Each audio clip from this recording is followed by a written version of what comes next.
मानव शरीर को शिव के करीब में कैसे लेकर जाया जाए। और ये मानव शरीर भगवान शंकर की अविरल भक्ति कैसे करे।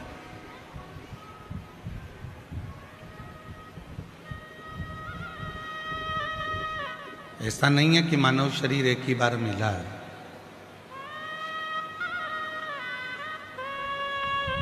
ना जाने कितने कितने जन्म आपके हमारे हो चुके हैं।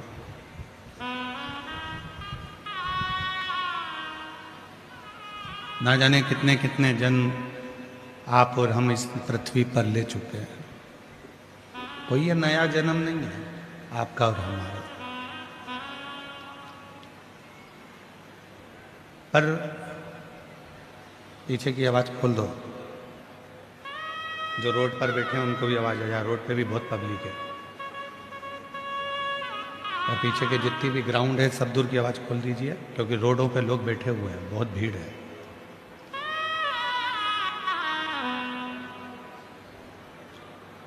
बार बार ये जन्म नहीं होता। जन्म और मृत्यु का जो प्रपंच है इससे छूटना है। फिर जन्म लिया, फिर मर गए, फिर जन्म लिया, फिर मर गए। पुनरपि जननम पुनरपि मरणम के प्रपंच जो है इससे छुटकारा कैसे है, इससे छूटा कैसे जाए। तो शिव महापुराण में स्वयं तमरुका जी ने चंचुला देवी से कहा कि मृत्यु लोक में, संसार सागर में केवल एक साधन है, वो है भगवान शंकर की भक्ति। तमरुका जी कहते हैं चंचुला देवी केवल संसार सागर में एक है शिव की भक्ति, फिर वो वापिस मृत्यु लोक में जन्म नहीं देती है। शिव अपना बनाकर अपने चरणों में सदा सदा के लिए रख लेते हैं, सदा।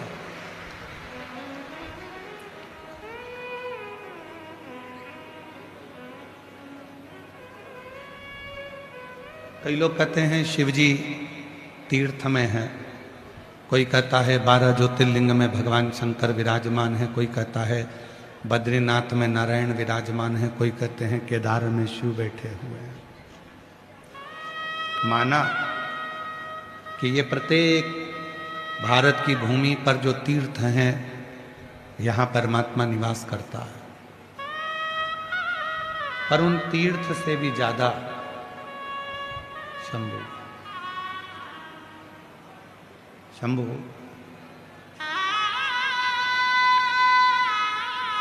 पर उन तीर्थ से भी ज्यादा परमात्मा यदि कहीं निवास करता है तो वो आपके दिल में निवास करता है, आपके हृदय में निवास करता है।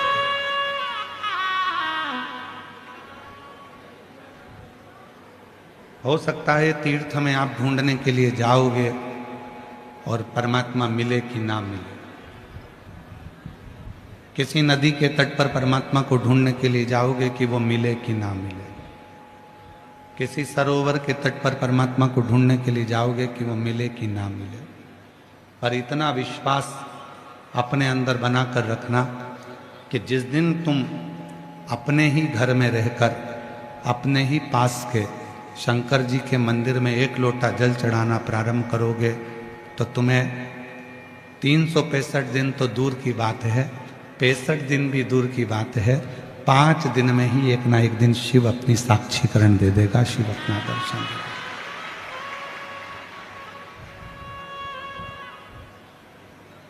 वो असली स्वरूप में मेरा भोले बाबा कभी नहीं आता। मेरा शंकर, तुम सोचो कि अपने स्वरूप में गले में नाक पहनकर, मृगछाला पहनकर, जटा बांधकर, चंद्रमा लगाकर, गंगा सिर पर रखकर आ जाएगा तो नहीं आ सकता, बिल्कुल नहीं है।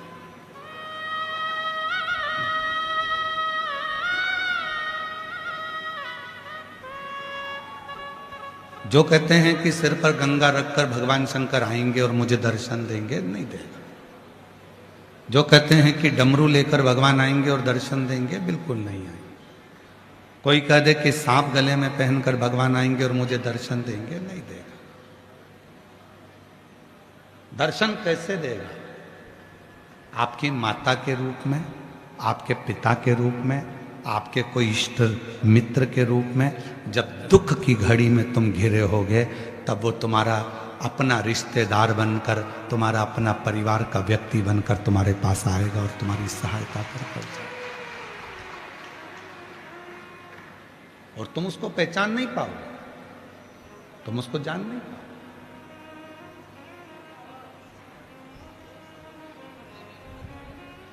जैसे जीते जी अपने माँ बाप को नहीं पहचान पाते, जैसे जीते जी अपनी पत्नी को, अपने पति को, अपने रिश्तों को नहीं जान पाते, उसी तरह तुम परमात्मा को नहीं पहचान पाते।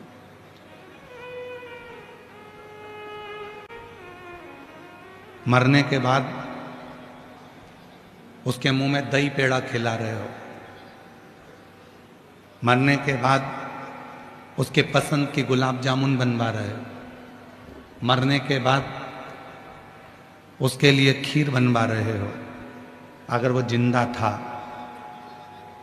और उसको जीते जी ही मत गुलाब जामुन खिलाते, मत खीर खिलाते, पर प्रेम से मीठी वाणी बोल देते, तो भी वो आशीर्वाद देकर चला जाता। हमने उस परमात्मा को केवल मूर्ति में ढूंढा, हमने उसको सहजता में ढूंढा नहीं।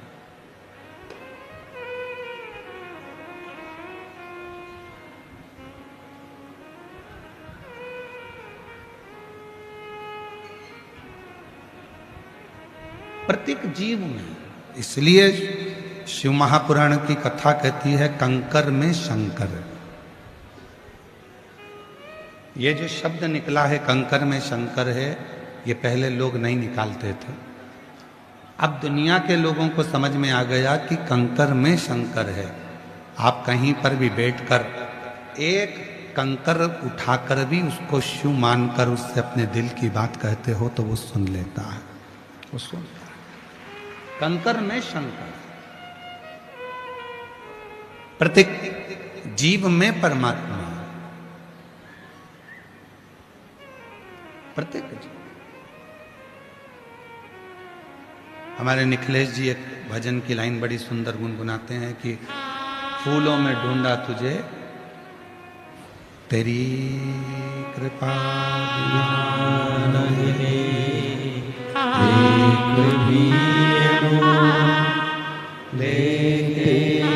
श्वास तेरी कृपा से भगवान क्या करूं मैं राहों के ढेका चकटी भभूत में खजाना का हे गंगा मुक्ति द्वार ओंकार भोले ओंकार तू आयो शक्तिहारी शंभुकार तू। शिव की कृपा से, भगवान शंकर की करुणा, उनकी उदारता से ये कथा मिली। आज भगवान शिव की परम पवित्र पावनमय अवसर, हम जगत में उसको ढूंढ रहे हैं, हम हर जगह पर उसको जाकर ढूंढ रहे हैं, पर उसका ठिकाना तो खुशबू में है, सुगंध में।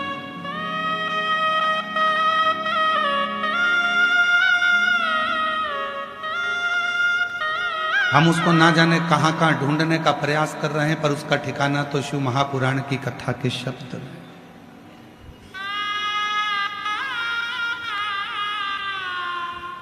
जो लोग सीहोर आते हैं कंकर शंकर की पूजन करने के लिए, रुद्राक्ष लेने के लिए, हम उनसे एक बात कहते हैं, यहां से लेकर जाना तो दिल से लेकर जाना, ये समझकर लेकर जाना कि तुम्हारा शिव तुम्हारे साथ जा रहा और तुम्हारा दुखड़ा हरने के लिए जा रहा, तुम्हारी तकलीफ हरने के लिए जा रहा, तुम्हारा कष्ट हरने के लिए।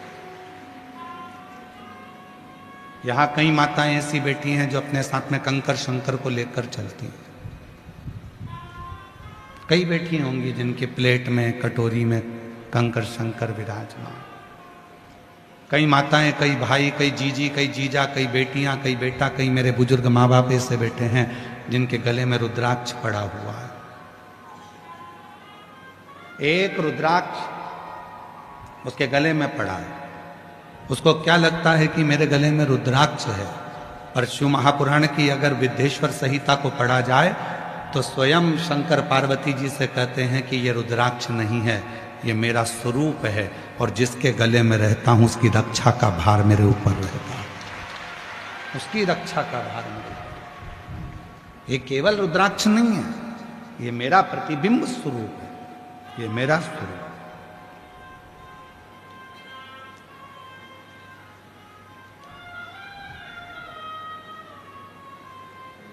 मर गया तो दही पेड़ा खिला रहे हैं, मर गया तो तेरही में लड्डू पेड़ा गुलाब जामुन बनाकर खिला रहे हैं। ठीक नहीं।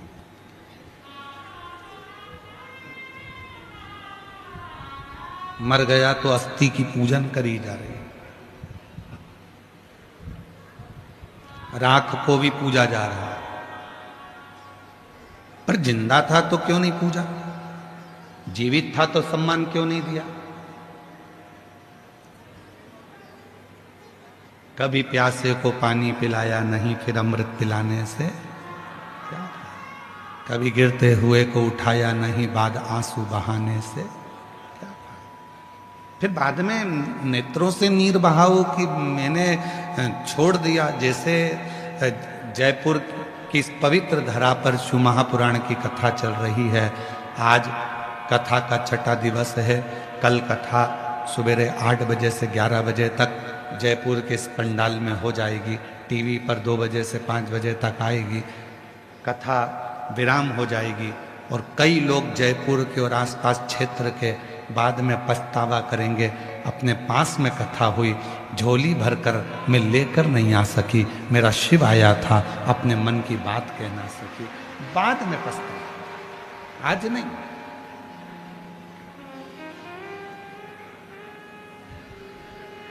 अभी तो आप आए हो बाबा से निवेदन करने के लिए, प्रार्थना करने के लिए, विनय करने के लिए, विनती करने के लिए,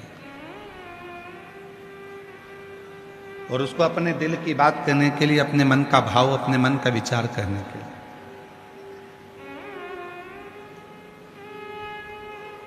शिव का भक्त, शिव साधक, शिव की आराधना करने वाला, शंकर की साधना करने वाला, माँ आद्य शक्ति की आराधना करने वाला, माँ आद्य शक्ति की साधना करने वाला किसी से कोई कामना नहीं रखता।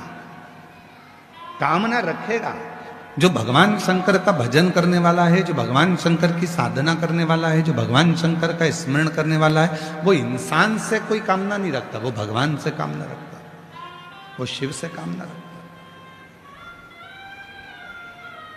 जो देगा तो मेरा भोले बाबा ही देगा, जो देगा तो मेरा शिव ही देगा, जो देगा तो मेरा शंकर ही देगा।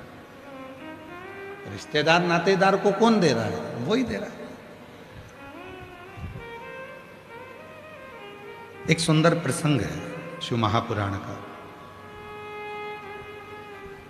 बहुत सुंदर प्रसंग।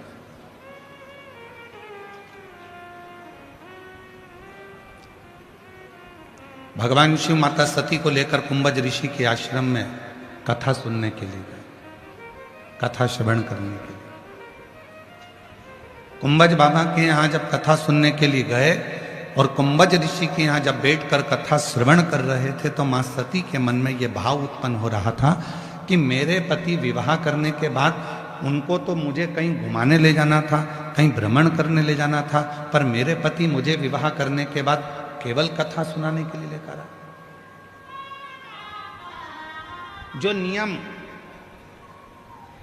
भगवान शंकर ने सतयुग में प्रारंभ करा था, वो नियम आज तक संसार में चल रहा है। और मुझे उम्मीद है जो नियम मेरे देवादिदेव महादेव ने सतयुग में प्रारंभ करा था, वो आज भी कलयुग में निपटा है, वो भी कलयुग में चलता है, वो भी कलयुग में चल रहा है। और आपके घर पर भी वो नियम चल रहा है।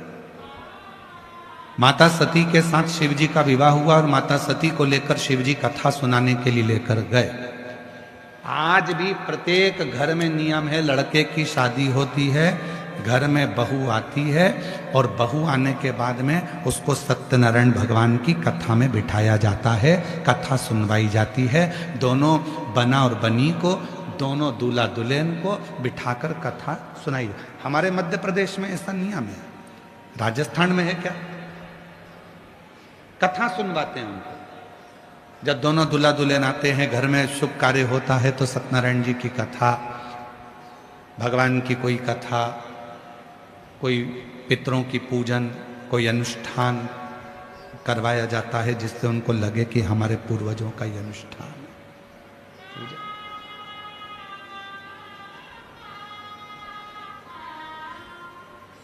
ले गए भगवान शंकर माता सती को कथा सुनने के लिए।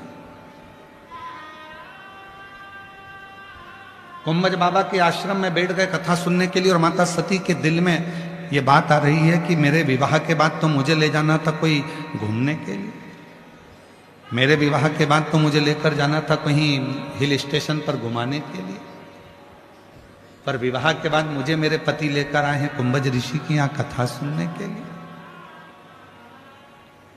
कथा श्रवण करने के लिए। सती ने मन में ये विचार करा कि मेरे पति भी मुझे कहाँ लेकर आए, इससे तो अच्छा है कि मेरे प्राण ही चले जाते, मैं जलकर भस्म ही हो जाती तो अच्छा था। शिव महापुराण की कथा कहती है, सती माता ने मन में सोचा कि मेरा शरीर चले जाता, और शिव जी कथा सुनते सुनते क्या विचार कर रहे हैं कि मुझे राम जी का दर्शन हो जाता। कुंभज ऋषि को हंसी आ गई। बाबा कुंभज ऋषि मुस्कुराए, हंसे। भगवान कुंभज ऋषि को बड़ी हंसी आ गई और कुंभज ऋषि जैसे ही मुस्कुराए, जैसे ही हंसे तो शिव जी ने पूछ लिया कि तुम हंस क्यों रहे हो। तो भगवान कुंभज ऋषि ने शंकर भगवान से कहा, मैं जानता हूं कि तुम मुझसे पूछ रहे हो कि मैं हंस क्यों रहा हूं, पर इस लीला को तो तुम भी जानते हो कि मेरे हंसने का कारण क्या है, मैं क्यों हंस रहा हूं इसका कारण तो तुम भी जानते हो। तो शिव जी हंस दिए।